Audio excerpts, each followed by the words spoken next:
தேர்தலை குறி வச்சா அடுத்த தேர்தல் என்ன பண்ணலாம்? மகளிருக்கு 1000 கொடுத்தா மகளிர் வாக்க வாங்கிடலாம். கல்லூரிக்கு போற பெண்கள் வாக்க வாங்கினோம்னா, அதுக்கு புதுமை பெண் ஒரு 1000. இளைஞர்கள் வாக்கு அப்ப கல்லூரிக்கு போற பெண்கள் அது. இப்போ இது வந்து தேர்தல் அரசியல். இப்ப மடிக்கணினி 11ஆப்பு, 12ஆப்பு படிக்கிற பையங்களுக்கு குடுக்காம, கல்லூரியில 2ஆம் ஆண்டு, மருத்துவக் கல்லூரியில 2ஆம் ஆண்டு, 3ஆம் ஆண்டு படிக்கிறவங்களுக்கு ஏன் குடுக்கணும்? இந்த 11, 12க்கு வாக்குரிமை வரல. இவனுக்கு வாக்குரிமை இருக்கு. அப்ப அவன்கிட்ட குடுத்தோம்னா, தேர்தல் அரசியல்.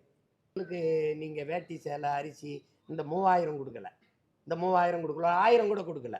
இந்த வாட்டி 3000 குடுக்கறதுக்கு காரணம், அடுத்த மாசம் பிப்ரவரி 20க்கு மேல தேர்தல் அறிவிக்க போறான். அப்ப இப்ப குடுத்தா, அது ஞாபகத்துல வந்து வாக்கா மாறும். இது தேர்தல் அரசியல். நாடு எப்படி ஒரு கேடுகெட்ட நாடுன்னு அர்த்தம். இதே மாரி டாஸ்மார்க்ல நிக்கிற சரக்கு ஊத்தி குடுக்குற தொழிலாளர்கள், அந்த ஊழியர்கள் வந்து வீதியில நின்னு போராடினா, அரசு இப்படி பொறுப்பற்று கவனிக்காம இருக்குமா? இத முதல்ல போராடுற ஆசிரியர் பெருமக்கள் புரியணும். இந்த நாடு நாசமா இருக்கிறதுக்கு நீங்க எல்லாம் பொறுப்பேற்கணும். காலங்காலமா இவர்களுக்கு வாக்கு செலுத்தி கடைசியா வந்து நீங்க பாதையில நின்னுட்டீங்க. வீதியில நின்னுட்டீங்க.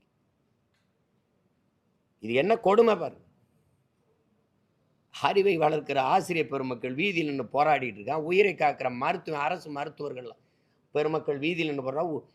தன்னலமற்று சேவை செய்கிற செவிலிய பெண்கள் வந்து கொரோனா நேரத்திலலாம் உங்களுக்கு செவிலியர்கள் தேவையா தெரிஞ்சு, இப்ப தேவையில்லாம தெரியுது. எல்லாரையும் வீதியில் நிறுத்திட்டு துப்புரவு பணியாளர்ல இருந்து எல்லாம் வீதியில நிக்கிறான். நல்லா ஆட்சி கொடுக்குறேன்னு இன்னும் அந்த ஆட்சியாளர்கள் சொல்லிட்டு இருக்காங்க. எப்படி பணம் இருக்கும்?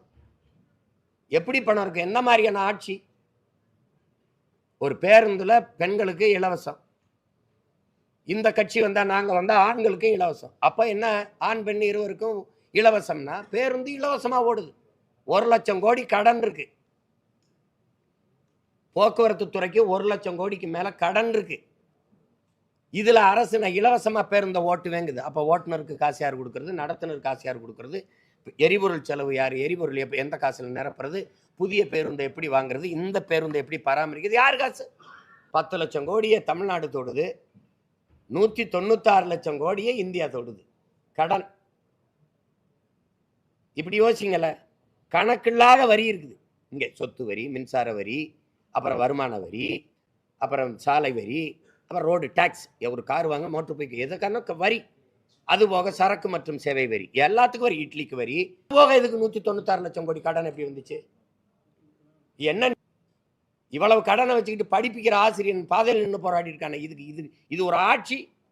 இதுக்கு மறுபடியும் ஒரு தேர்தல். அதுல நாங்க தான் வெல்லுவோம்னு ஒரு பெருமை இது வேற.